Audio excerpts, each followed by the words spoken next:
J'aime beaucoup voir qu'une marque me connaît en fait. Pour moi, une marque qui vient vers moi, il faut qu'elle connaisse mon contenu, la personne que je suis, et quand je vois qu'une marque a vraiment prêté intérêt aux différentes choses que je poste et aux différents contenus que je mets sur mes réseaux, bah directement ça me touche beaucoup plus. Salut les petits chats, c'est JujuFitCat et j'espère que vous allez bien. Aujourd'hui on se retrouve pour une petite interview sur stratégie et bah écoutez, moi ça fait déjà maintenant 4 ans bientôt que je suis sur YouTube, que je sors mes vidéos toutes les semaines, donc des vidéos pas mal axées autour de la nutrition, du fitness, également du développement personnel et pas mal de fun aussi.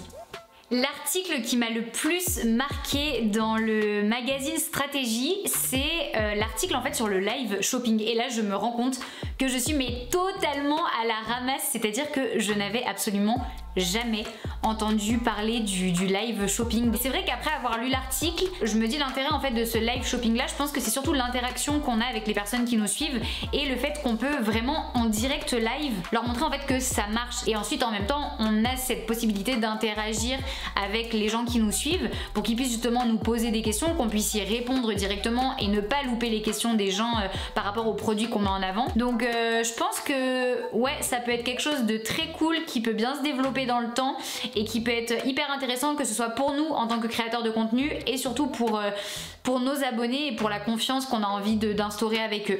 Ma ligne éditoriale sur les réseaux sociaux, je dirais que c'est de mettre en avant de façon générale en fait le bien-être, que ce soit mon bien-être personnel, mais surtout en fait montrer que se faire du bien à soi, c'est faire du bien à son corps, à sa tête, à son esprit. Donc en fait mon but c'est de montrer aux gens que faire du sport, bien manger, essayer un petit peu d'être en accord avec ses valeurs, avec ses croyances, de vivre pour soi, etc. C'est comme ça en fait qu'on se sent bien de façon générale. C'est pour ça que j'aime bien proposer des recettes healthy, que j'aime bien donner des conseils en nutrition, que j'essaie de proposer des séances d'entraînement, que je fais beaucoup de sujets axés autour du développement personnel, donc la confiance en soi, l'estime de soi, ça peut être aussi comment mieux gérer ses complexes. Et à côté de ça, je fais aussi des vidéos un peu plus fun parce que rire, ça fait partie du bien-être. Je dis souvent que sur ma chaîne YouTube, je parle de tout sans tabou. Dans mon cas, eh bien, je sais que même si je mange beaucoup, même si je fais des excès, je garderai toujours les lignes au niveau des abdos, j'aurai la taille fine, etc. Par contre, mon pote, je peux te dire que tout ce qui va être stocké dans mon cul, wouhou, c'est pas parce que je vous montre ça sur les réseaux que ça veut dire que je le vis excessivement bien. Et moi aussi j'ai des défauts, moi aussi j'ai des complexes, et moi aussi parfois ça m'arrive de m'arracher les cheveux, et croyez-moi, il y a de la tignasse. Moi c'est vrai que je collabore avec peu de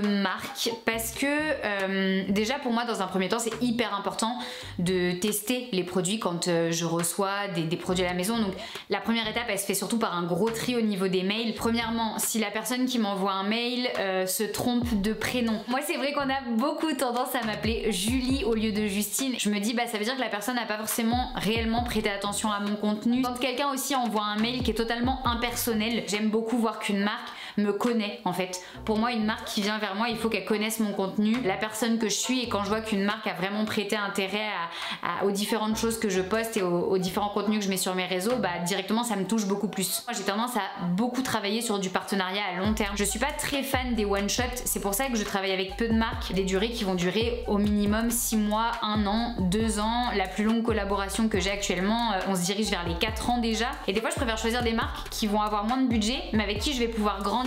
J'ai lancé ma marque effectivement en 2020. J'avais cette idée de vouloir faire passer un message à travers cette marque, donc le côté belle au naturel, le côté je me sens bien avec moi-même, j'ai pas honte de qui je suis et j'ose le montrer. Je savais aussi que de par ma communauté je touche autant des jeunes femmes jeunes que des jeunes femmes plus âgées que moi ou de mon âge, et que du coup en fait j'ai remarqué que peu importe l'âge, en tant que femme c'est fou à quel point j'ai l'impression que toute notre vie on complexe et on se sent pas en paix avec nous-mêmes, et j'avais envie de les aider à travers cette marque à se sentir bien avec elles-mêmes et à le revendiquer. L'avantage pour moi qu'aurait un créateur de contenu ou une marque de smart food comme Feed d'être sur Clubhouse, c'est peut-être de pouvoir discuter avec des gens qui ont créé déjà des sociétés par exemple. Honnêtement j'ai créé un compte et pour l'instant je sais pas trop quoi faire dessus, mais je pense que ça peut être un réseau où en fait on peut trouver des auto-entrepreneurs qui se sont déjà lancés depuis un moment et qui sont de très bons conseils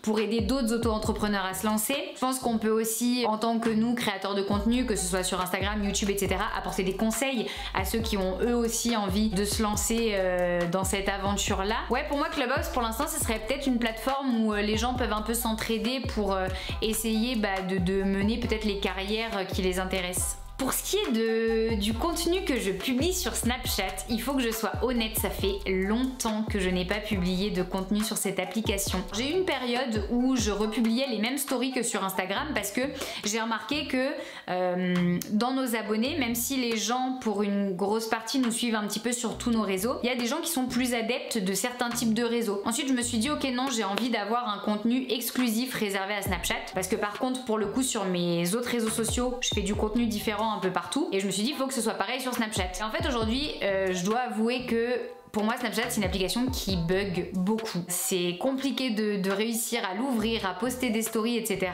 Entre les stories sur Instagram, les stories qu'on peut faire sur Facebook parce que c'est relié à Instagram, les stories qu'on peut faire sur YouTube, sur Twitter même maintenant, je me suis dit bon, il y a déjà beaucoup à faire et c'est vrai que bon, j'ai un peu délaissé Snapchat honnêtement. Aujourd'hui, j'ai la chance d'avoir ma maman comme agent, c'est elle qui s'occupe de moi. J'ai pris la décision de ne pas rentrer dans une agence d'influenceurs ou de créateurs de contenu et de bosser en famille. Pour moi, un bon agent, c'est quelqu'un qui voit nos intérêts avant les siens. C'est-à-dire que c'est une personne qui ne doit pas vous forcer la main sur un placement de produit ou sur le fait de collaborer avec une marque. Pour moi, l'agent doit aussi être transparent avec vous. C'est-à-dire que vous devez, en tant qu'influenceur, avoir le droit de voir les contrats qui sont signés entre les marques et votre agent. Voir ce qui est négocié dans le contrat. Et voilà, pour moi, du coup, c'est vraiment ces deux choses-là qui sont hyper importantes.